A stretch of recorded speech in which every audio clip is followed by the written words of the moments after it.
Hi! எல்லாரும் எப்படி இருக்கீங்க? இன்னைக்கு என்னன்னா, அ மேக்ஸிமம் வந்து ஒரு சில வீட்லலாம் எந்த பொருளையுமே, எந்த ஒரு திங்ஸையுமே வேஸ்ட்ல போட விடமாட்டாங்க. வேஸ்ட்ல போட நம்மளுக்கும் மனசு வர அவங்கள்ட்டருந்து பெரியவங்கள்ட்டருந்து அப்படியே பழகுனனால நம்மளுக்கும் அப்படியே அது வந்துருச்சு. என்னன்னா, வெளியில போட்ற ட்ரெஸ்ஸுன்னு நம்ம தனியா வச்சிருப்போம். அது வந்து ஒரு மாதிரி நஞ்சு போன மாதிரியோ, இல்ல கொஞ்சம் சுருங்கி போன மாதிரியோ ஆச்சுன்னா, அத வந்து வீட்டுக்கு போடுற ட்ரெஸ்ஸுன்னு தனியா எடுத்து வச்சுருவோம். அப்புறம் குழந்தைங்களோட துணி இருக்குல்ல, அந்த டீ ஷர்ட்டு, பேண்ட்டு அதெல்லாமே ஸ்லாப் துடைக்க, அப்புறம் கரி துணியா அப்படி யூஸ் பண்ணிப்போம். அப்புறம் பெரியவங்களோட பேண்ட்டு, அப்புறம் நம்மளோட ட்ரெஸ்ஸுங்களே கொஞ்சம் கிழிஞ்ச மாதிரி அந்த மாரி இருந்துச்சுன்னா, அதெல்லாம் அடுக்கி போட்டு குல்ட்டு மாதிரி தச்சு வச்சுப்போம். அது வந்து நாங்க தச்சு வச்சுருக்கோம். நாளைக்கு வேணா ஒரு வீடியோ எடுத்து அத உங்களுக்கு போடுறேன். மேக்ஸிமம் ஸ்டோர்ல குடுக்குற வேஷ்டி, சேலை வந்து அந்த குல்ட்டுக்கு கவரா மட்டும் தான் யூஸ் பண்ணுவோம்.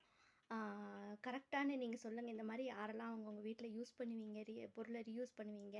எந்த பொருளுமே தூக்கி போட மாட்டீங்க அப்படிங்கிறத நீங்க வந்து கமெண்ட்ல கண்டிப்பா சொல்லுங்க. என்னோட வீடியோ புடிச்சிருந்தா மறக்காம லைக் பண்ணுங்க, ஷேர் பண்ணுங்க, சப்ஸ்கிரைப் பண்ணுங்க. Thank you.